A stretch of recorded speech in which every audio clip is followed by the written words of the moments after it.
అనేక సమస్యలు ఉండవచ్చు. ఆ సమస్యలు మీకు చెబితే తీరుతాయా? తీరే అవకాశం ఉందా? లేదా మీకు అనేక సమస్యలు ఉండవచ్చు, మీ సంఘములో మీ దైవజనుడితో చెబితే తీరిపోతాయా?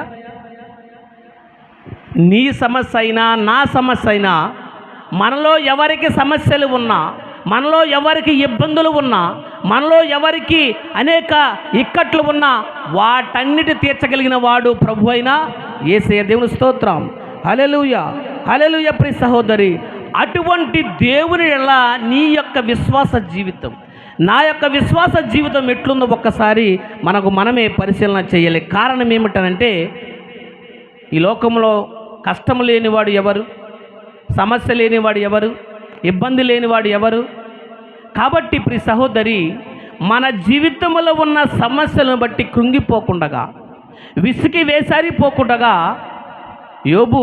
యోబు జీవితం ఒకసారి పరిశీలన చేస్తే, యోబు ఆ ఊజు దేశంలోనే గొప్పవాడు కదా, దేశములోనే అత్యంత సంపన్నుడు. మరి అలాంటి వ్యక్తి జీవితంలో కష్టము లేదా? సమస్తమును కోల్పోలేదా? సర్వము కోల్పోలేదా? తన శరీరము కుళ్ళిపోలేదా? తన భార్య అతను ద్వేషించలేదా?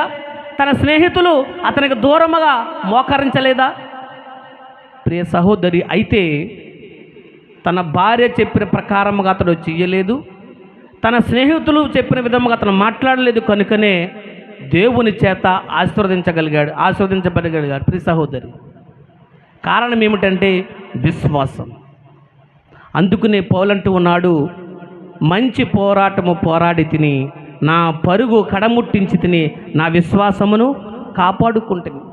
తన జీవితములో దేవుని దయ వల్ల పొందుకున్న విశ్వాసాన్ని కాపాడుకోవటానికి అనుక్షణము నేను పరితపించి తిని, నా శరీరాన్ని నలుగొట్టుకుంటేనే పౌలు గారు మాట్లాడుతూ ఉన్నాడు. మరి నా పరిస్థితి ఏమిటి?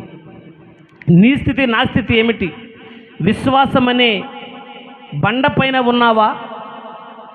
లేదా విశ్వాసము నుండి జారిపోయి నీ ఇష్టానుసారముగా నీవు తిరుగుతూ ఉన్నావా? ఒక్కసారి ఆలోచన చెయ్యి. ప్రియ సహోదరి, సహోదరుడా, ఇలాగూ అనేక విషయాలు పరిశుద్ధ గ్రంథములో ఉన్నాయి. అనేక మంది జీవితాలు పరిశుద్ధ గ్రంథం మనకి వివరముగా దేవుడు ఉంచాడు. కారణం ఏమిటంటే, ఒకవేళ నీ జీవితంలో తలెత్తుతున్న ఆ యొక్క సమస్యలను బట్టి ఒకవేళ నీవు నలిగిపోతూ నీకు నువ్వుగా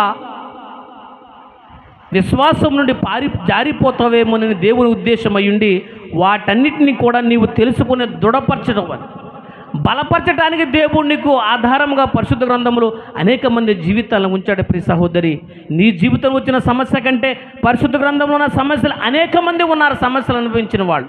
కానీ ఏ ఒక్కరు కూడా దేవునికి దూరముగా ఉండలేదు. కారణం ఏమిటంటే, వాళ్ళు గ్రహించింది ఏమిటంటే, నా జీవితానికి ఆధారము దేవుడే. దావీదు జీవితాన్ని ఒకసారి పరిశీలన చేయి. దావీదు జీవితంలో ఎన్ని సమస్యలు, ఎన్ని ప్రమాదాలు, ఎన్ని ఇబ్బందులు అతను ఎదుర్కొన్నాడో మనం అనేక సంవత్సరాలు వింటూ ఉన్నాం. ప్రియ సహోదరి, అయితే అతడు దేవుడి మీద పూర్తిగా ఆనుకొని ఉన్నాడు కనుక, దేవుని మీద ఆధారపడి అతడు ప్రయాణము చేశాడు కనుకనే ప్రతి ప్రమాదములో నుండి, ప్రతి అంధకార చీకటిలో నుండి అతడు తప్పించబడ్డాడు.